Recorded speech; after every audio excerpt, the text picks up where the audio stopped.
দ্বীপ জেলা ভোলার অত্যাধুনিক দৃষ্টিনন্দন স্থাপনা নিজাম হাসিনা ফাউন্ডেশন মসজিদ। এই মসজিদটিতে নামাজ পড়তে ছুটে আসেন দূর দূরান্তের মানুষজন। তো আজকে আমিও এখানে চলে আসলাম নামাজ আদায় করার জন্য, এবং পাশাপাশি আপনাদের সাথে তুলে ধরবো নিজাম হাসিনা ফাউন্ডেশন মসজিদের সৌন্দর্য।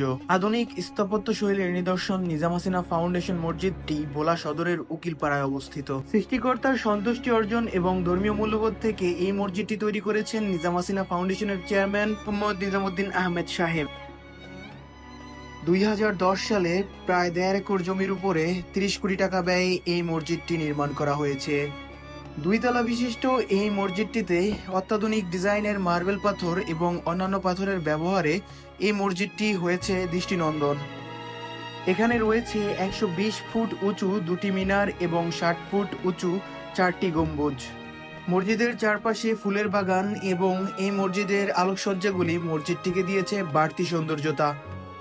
প্রতি রমজান মাসে এখানে একসাথে কয়েক শত মানুষের ইফতার করানোর ব্যবস্থা করা হয়।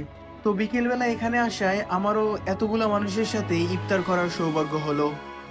মসজিদটির ভিতরে ডিজাইন এবং আধুনিক কারুশিল্পের কাজ দেখলে মনে অন্যরকম একটা শান্তি পাওয়া যায়। এই মসজিদটিতে পুরুষের পাশাপাশি নারীদের জন্য আলাদাভাবে নামাজের ব্যবস্থা রয়েছে।